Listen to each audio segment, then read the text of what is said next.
السلام علیکم ناظرین، آپ دیکھ رہے ہیں پروگرام دنیا میرے آگے اور میں ہوں غلام نبی مدی۔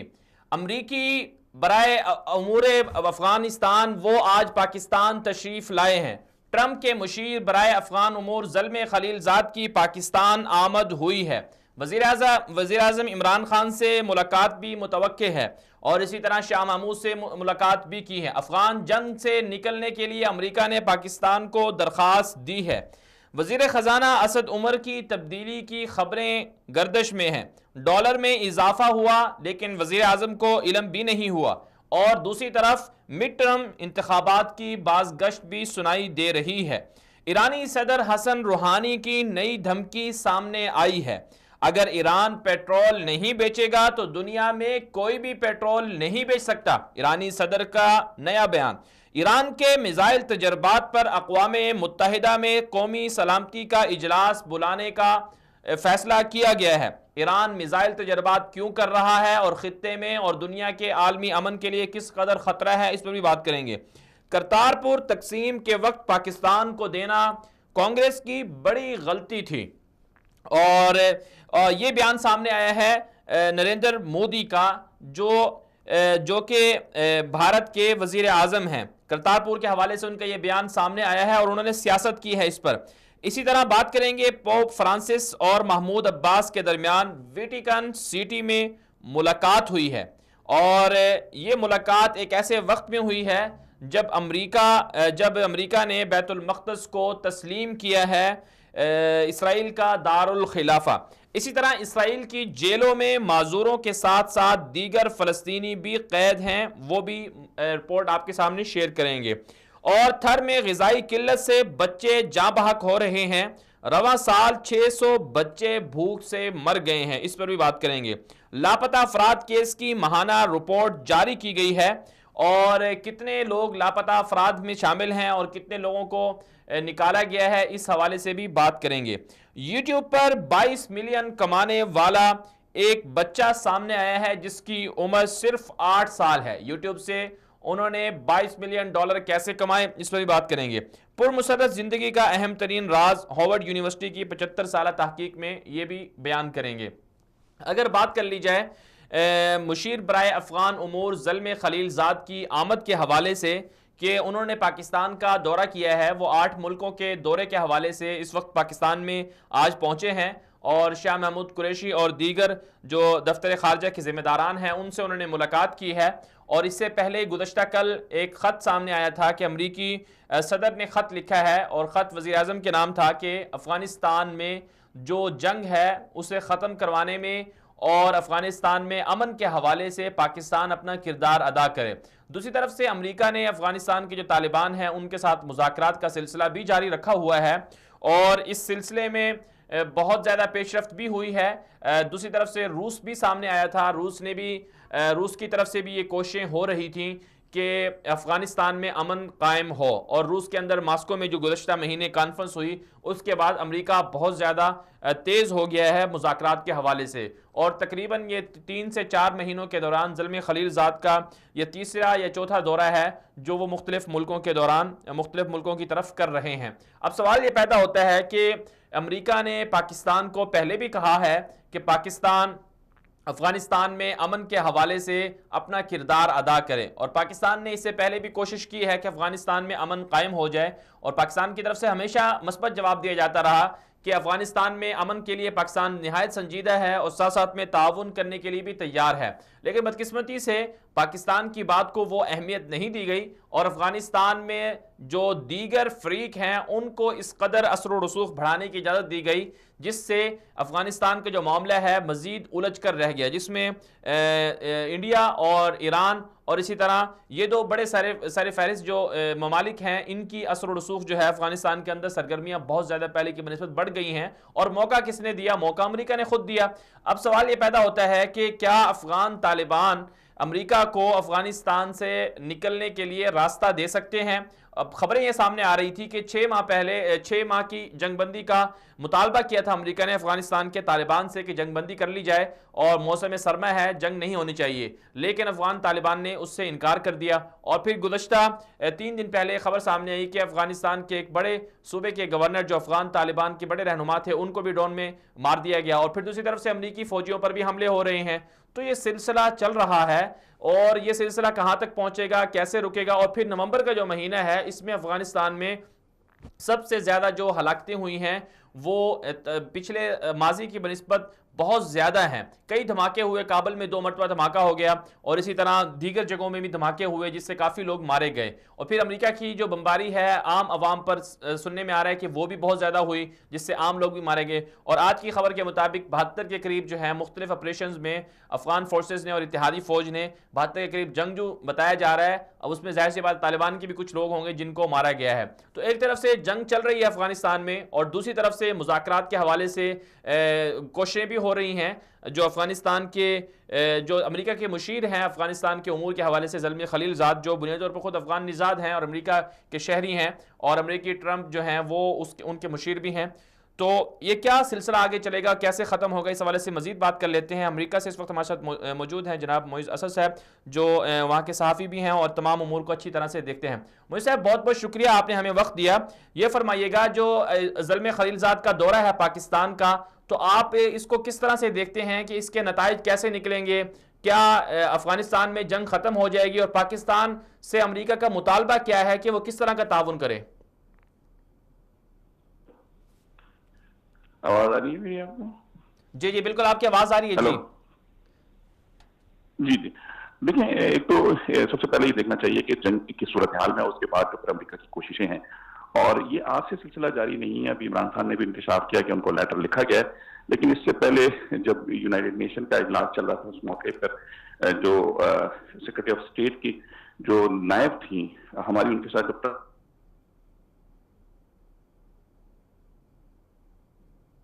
طالبان کے ساتھ مذاکرات کے لیے پاکستان ہماری مدد کرے، تو ایک صورتحال تو یہ ہے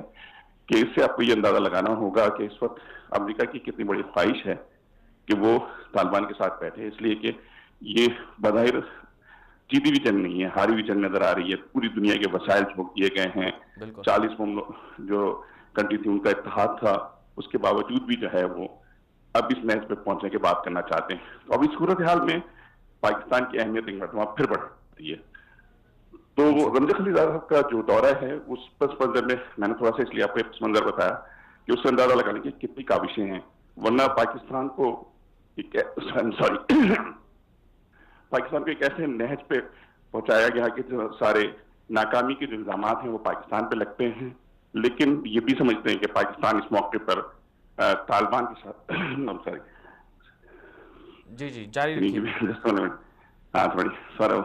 جی جی آواز آ رہی ہے، آپ بات جاری رکھیے معیز صاحب. ٹھیک ہے. تو اب یہ رمضان خلیل زاد کا دورہ ہے کہ ہم اس لحاظ سے دیکھیں کہ وہ نہ صرف پاکستان بلکہ اس کے بعد جو کہا جا رہا ہے کہ تاجکستان وغیرہ کبھی جس کا بھی اناؤنس نہیں کیا ہے وہاں بھی جائیں گے اور قطر بھی جائیں گے. تو ساری کوششیں یہ ہیں کہ اس وقت طالبان کو مذاکرات کی میز پہ بٹھایا جائے. جی پاکستان کس طرح سے تعاون کر سکتا ہے آپ کے خیال میں جو نئی حکومت آئی ہے؟ بنیادی طور پہ یہ تو سمجھا جا رہا تھا کہ جو عمران خان کا اسٹینڈ کبھی بھی طالبان کے خلاف بہت زیادہ سخت نہیں رہا ہے، اگرچہ کہ طالبان کی جو قیادت ہے وہ اب پاکستان پہ ٹرسٹ نہیں کرتی. تو یہ دیکھنا یہ کہ پاکستان کو استعمال کیا جا رہا ہے اپنی ناکامی کا ملبہ ڈالنے کے لیے، اس لیے کہ جو کچھ طالبان کے ساتھ ہوا، جس وقت حملہ ہوا، آج تک وہ شکایت ان کو موجود ہیں. جس طریقے سے ان کے جس سفیر کو ہم نے خود قبول کیا تھا، پاکستان نے خود قبول کیا تھا، چاہے وہ غلط حکومت تھی یا صحیح، ملا ظہیر کو، ان کو جس طریقے سے کپڑے اتار کے داڑھی نوچ کے جس طریقے سے حوالے کیا گیا، تو وہ شکایت آج تک طالبان کے دل میں ہے. بالکل. تو دوسری طرف سے پھر پاک امریکہ تعلقات کے حوالے سے بھی جیسے معیز صاحب باتیں ہو رہی ہیں کہ وہ اب اچھے ہو جائیں گے، جیسے کہ ٹرمپ نے کچھ اس طرح کی ٹویٹ بھی کی تھی جس سے پاکستان کی طرف سے بھی کافی اس کا سخت جواب دیا گیا. تو اب یعنی کہ جو آنے والا دور ہے وہ پاک امریکہ تعلقات کی بہتری کا دور ہے اور امریکہ آپ سمجھتے ہیں کہ شاید وہ افغانستان سے اب نکل جائے گا؟ دیکھیں اتنی آسانی سے تو نکلنا نہیں ہے، یہ نکلنا تو مطلب ضروری ہے لیکن اتنی آسانی سے نہیں نکلے گا. ابھی بھی بنیادی طور پہ طالبان یہی دیکھنا چاہ رہے ہیں جو ظاہر بات ہے وہ بہتر جانتے ہوں گے، لیکن طالبان یہ دیکھنا چاہ رہے ہیں کہ امریکہ کتنا مخلص ہے، کیا وہ اس طرح جنگ ہار گیا ہے کہ وہ واپس جائے گا جس طرح روس گیا تھا، یا پھر طالبان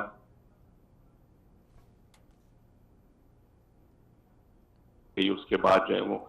جس طرح دنیا کے دیگر ممالک میں امریکہ اپنی فوج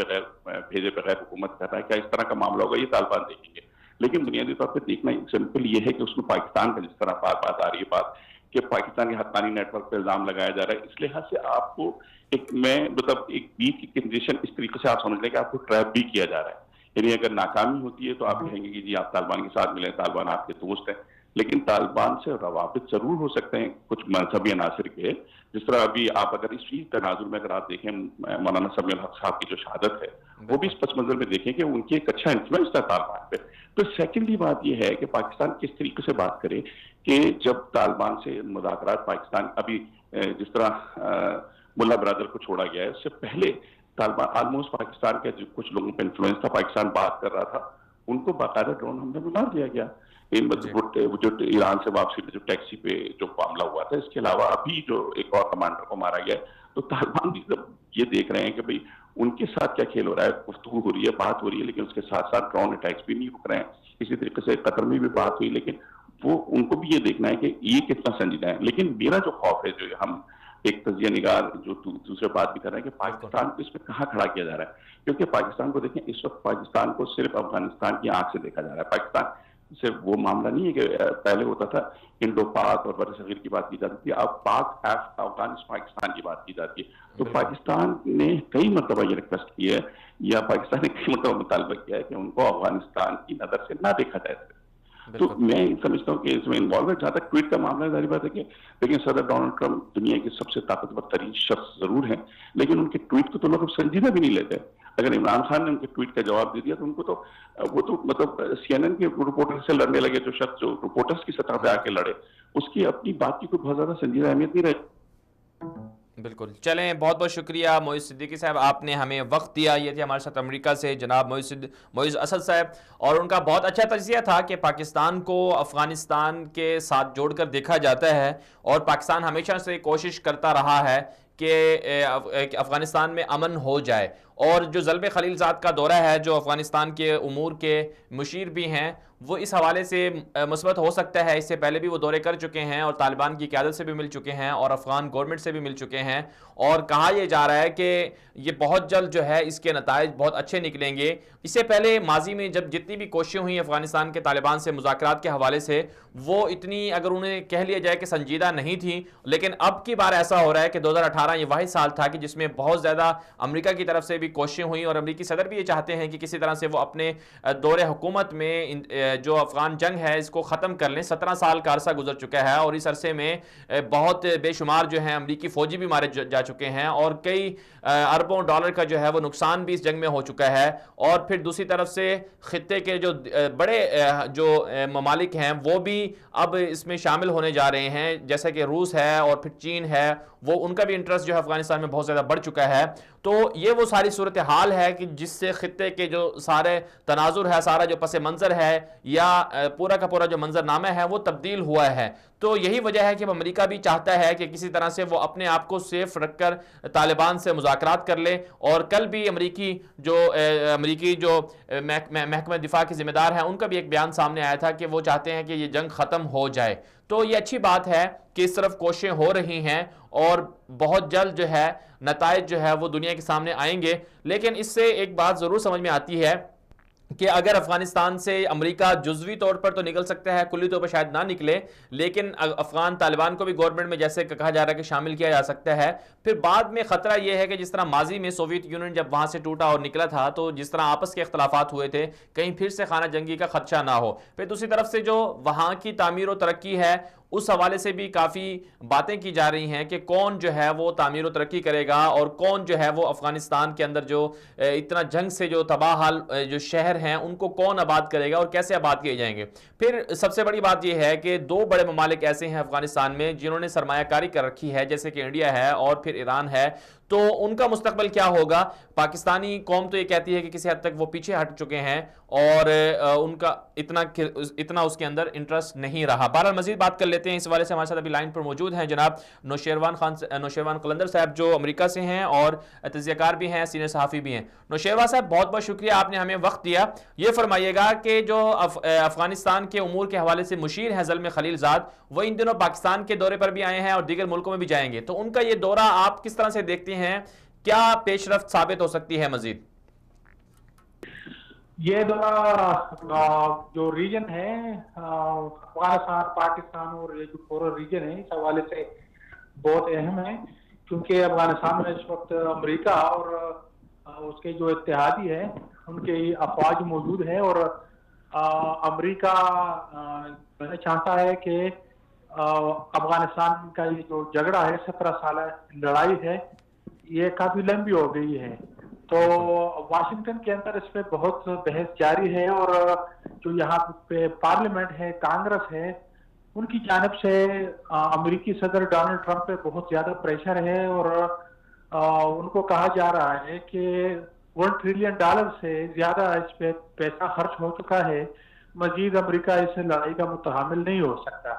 تو صدر ڈونلڈ ٹرمپ نے اپنے مشیروں اور جتنے بھی لوگ اس لڑائی سے متعلق ہیں کہ اس لڑائی کو وائنڈ اپ کرے, جو لوگ رکاوٹ ہیں ان کو انتباہ دے کہ جو آپ کر اس لڑائی کو طول دینا چاہتے ہیں تو اس کے بھیانک نتائج برآمد ہوں گے. تو انہی خطوط کی روشنی میں آپ دیکھیں گزشتہ چند مہینوں سے پاکستان پہ پریشر بھی بڑا ہے, اور یہ امریکہ کی ایک آئندہ کی پالیسی ہے کہ افغانستان کی جو لڑائی ہے یہ ختم ہو جائے, اور اس میں ان کا کہنا ہے کہ پاکستان اس میں بہت کچھ کر سکتا ہے لیکن وہ نہیں کر رہا ہے, تو پھر اس پہ آئندہ کے لیے پریشر بڑھایا جائے گا مختلف طریقوں سے, معاشی پابندیوں کے نتیجے میں. اور اسی طرح جو افغانستان کے اندر ہے تو جو افغان طالبان کا جو بہت بڑا مطالبہ تھا کہ انہوں نے کہا کہ ہم افغان حکومت سے بات نہیں کرنا چاہتے, ہم بات کرنا چاہتے ہیں براہ راست امریکہ کے ساتھ. تو امریکہ اس حد تک گیا ہے کہ انہوں نے براہ راست طالبان سے بات چیت بھی شروع کی ہے. آپ دیکھ سکتے ہیں گزشتہ 4-5 مہینوں کے اندر جو امریکی وزیر خارجہ ہے مائک پامپیو, انہوں نے بھی دوحہ کے اندر طالبان کے قطر دفتر میں طالبان سے ملاقات کی ہے. تو اس کے بعد جو ساؤتھ اینڈ سینٹرل ایشیا کے لیے جو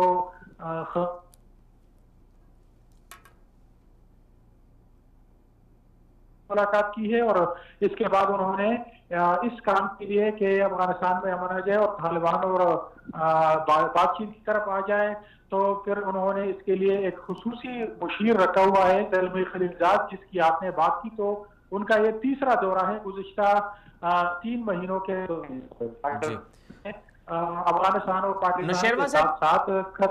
جی نوشیروان صاحب, ایک اور بات جو ہے وہ یہ ہے کہ جو افغان حکومت ہے ان کی طرف سے ایک وفد بھی بنایا گیا تھا, 12 رکنی کمیٹی بنائی گئی تھی جو افغان طالبان سے مذاکرات کرے گی, لیکن وہ بھی اس میں بھی اختلافات ہو گئے, وہ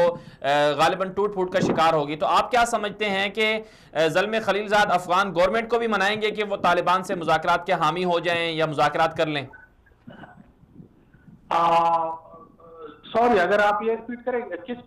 جی میں یہ پوچھنا چاہ رہا ہوں کہ جو کچھ دن پہلے ایسا ہوا تھا کہ افغانستان کی جو گورنمنٹ ہے ڈاکٹر اشرف غنی کی طرف سے یہ ایک کمیٹی بنائی گئی تھی 12 رکنی, اس کمیٹی کو ذمہ داری دی گئی تھی کہ وہ افغان طالبان سے مذاکرات کریں گے, لیکن وہ کمیٹی بھی ٹوٹ پھوٹ کا شکار ہو گئی, اور پھر اس کے بعد اب جو زلمے خلیل زاد افغانستان جائیں گے تو آپ کیا سمجھتے ہیں کہ وہ افغانستان کی گورنمنٹ کو مجبور کریں گے یا انہیں کہیں گے کہ آپ جو ہے وہ افغان طالبان سے مذاکرات کر لیں, کیونکہ سمجھا یہ جا رہا ہے کہ افغان حکومت راضی نہیں ہے کہ افغان طالبان سے مذاکرات ہوں؟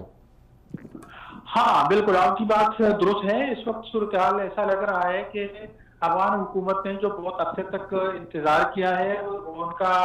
کا خیال تھا کہ طالبان بات چیت کے لیے راضی ہو جائیں گے اور امریکہ پاکستان پہ پریشر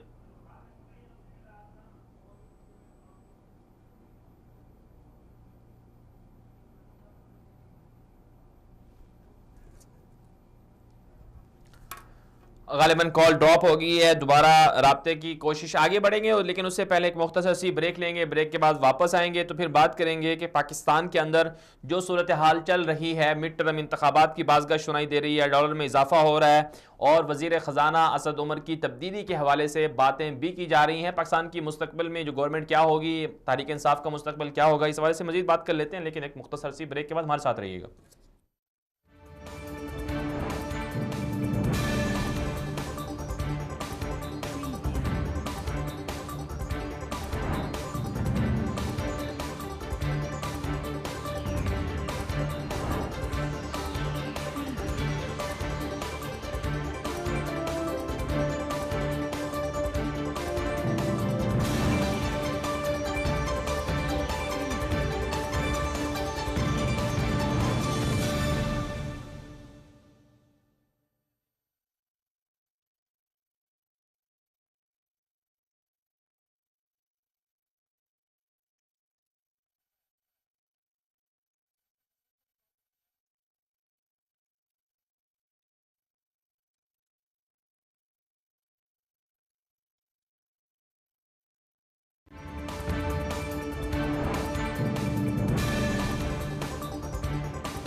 ایشیا سے افریقہ تک، امریکہ سے یورپ تک، پاکستان سے سعودی عرب تک،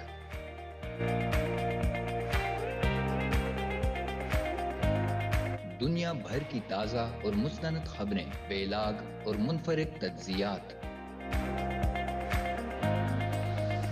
سیاسی، سماجی اور معاشرتی پروگرامز، تجزیہ کاروں، دانشوروں، ماہرین اور مفکرین کی بہترین ٹیم.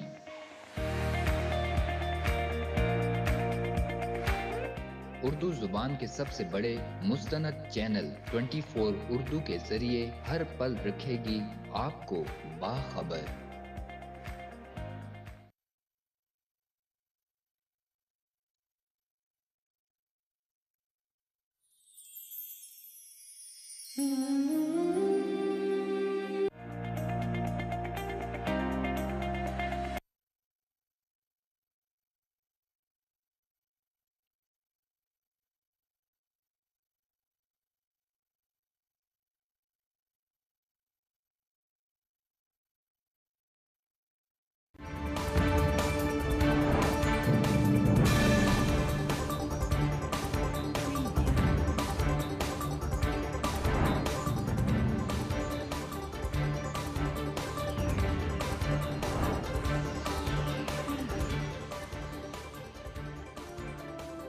ویلکم بیک ناظرین. بات کریں گے وزیر خزانہ اسد عمر کے حوالے سے. تبدیلی کی خبریں گردش کر رہی ہیں. پاکستان میں معاشی بحران کے حوالے سے جو صورتحال چل رہی ہے اس حوالے سے وزیر اعظم عمران خان صاحب کا کل کہنا تھا کہ انہیں ڈالر میں اضافے کے بارے میں علم نہیں تھا اور اسٹیٹ بینک نے اپنی طرف سے ڈالر میں اضافہ کر لیا، اور پھر ساتھ ساتھ یہ بھی کہا کہ جو صورتحال ہے وہ اضافہ نہیں کرنا چاہیے تھا اسٹیٹ بینک کو. اور پھر دوسری طرف سے مڈ ٹرم انتخابات کی بھی بازگشت سنائی دے رہی ہے کہ شاید قبل از وقت انتخابات بھی ہو سکتے ہیں یا درمیان جو وسط مدت انتخابات ہوتے ہیں وہ بھی ہو سکتے ہیں. تو ساری صورتحال چل کیا رہی ہے اور پھر تحریک انصاف کی حکومت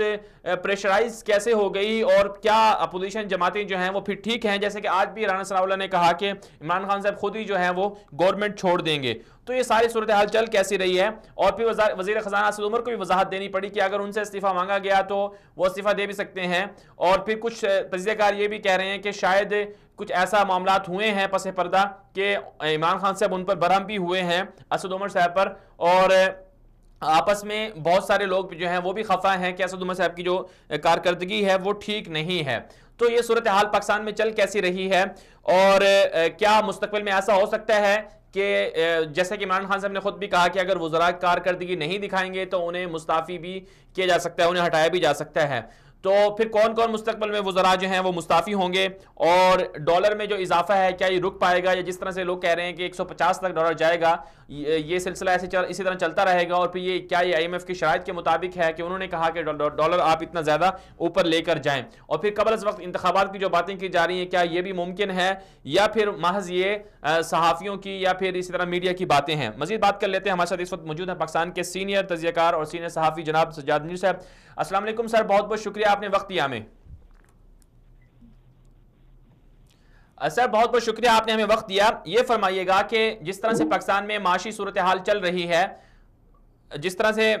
دوبارہ لائن پر لینے کی کوشش کریں گے سجاد میر صاحب کو، پاکستان میں معاشی صورتحال کے حوالے سے مزید جاننے کی کوشش کریں گے، اور جو انتخابات قبل وقت کی باتیں ہو رہی ہیں اس حوالے سے بھی بات کریں گے، اور ساتھ ساتھ جو پاکستان کی معاشی اور سیاسی صورتحال ہے اس میں کیا ہونے جا رہا ہے اور کب یہ ٹھیک ہو سکتا ہے، یہ بھی پاکستان میں ایک تمام جو پاکستانی قوم ہے ان کے لیے سب لوگ یہ جاننے کی کوشش کر رہے ہیں کہ یہ کس طرح سے صحیح ہو سکتا ہے. تو اس کے لیے ضروری ہے بنیادی طور پر کہ عمران خان صاحب کو خود ایسا جو باتیں وہ کرتے ہیں انہیں اس پر عمل بھی کرنا چاہیے، اگرچہ وہ کچھ باتوں پر عمل کر بھی رہے ہیں، لیکن جو ان کے ارد گرد جو لوگ ہیں وہ اس حوالے سے کافی کنفیوژن کا شکار بھی ہیں. اور دوبارہ ہمارے ساتھ لائن پر موجود ہیں جناب سجاد میر صاحب. السلام علیکم سر، بہت بہت شکریہ آپ نے ہمیں وقت دیا. جی وعلیکم السلام. جی سر یہ فرمائیے گا، جو کل وزیراعظم صاحب کا جو سینئر صحافیوں سے گفتگو تھی اس میں 2-3 باتیں سامنے آئی کہ انہوں نے کہا کہ کچھ سے وزراء کو مستعفی بھی ہٹایا بھی جا سکتا ہے، اور ڈالر میں اضافے کا انہیں علم بھی نہیں تھا، اور یہ بھی کہا جا رہا ہے کہ قبل از وقت انتخابات بھی ہو سکتے ہیں. تو پاکستان میں یہ ساری سیاسی صورتحال چل کیا رہی ہے؟ کیا تحریک انصاف کی حکومت جو ہے وہ جا سکتی ہے یا وہ دباؤ میں ہے؟ وہ کنفیوژن تو ہے. مثلا وزیر اعظم کا یہ کہنا کہ انہیں علم نہیں تھا، اور اس سے پہلے ہی اسد عمر کا یہ کہنا ہے وزیر خزانہ کا مجھے گورنر نے بتایا تھا اور میں نے کنوے کر دیا تھا. اب یہ اسٹوری کا آنا کہ دوسرے معاملات میں بھی وزراء شامل ہوتے ہیں اس میٹنگ میں جو کی جاتی ہے، اور ان کے علم میں ہوتی ہے خبریں. یہ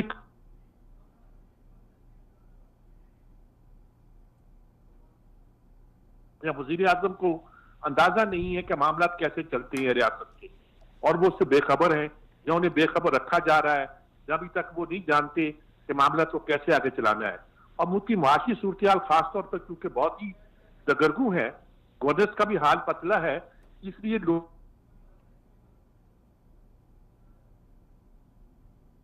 دیکھیے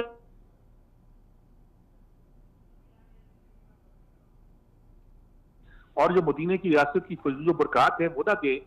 تو لوگ کہیں گے کہ یہ کیسا نظام ہے.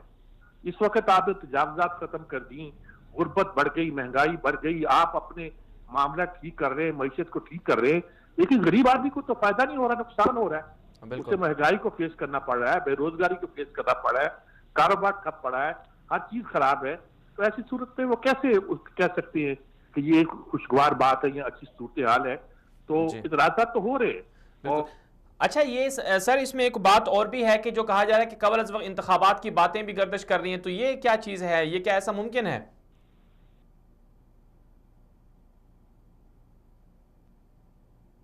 یہ جو جواب آپ جس طرح دے رہے ہیں زیادہ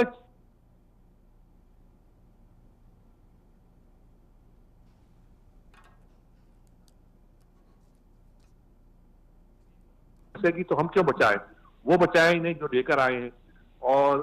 یہ صاف کہہ رہے ہیں کٹ پتلی حکومت ہے. تو یہ ساری صورتحال کوئی اچھی نہیں ہے، ملک کے لیے اچھی نہیں ہے. جی چلیں بہت بہت شکریہ سر، آپ حکومت کا چلنا. جی چلیں بہت بہت شکریہ سر، آپ نے وقت دیا ہمیں. یہ تھے ہمارے ساتھ پاکستان کے سینئر تجزیہ کار جناب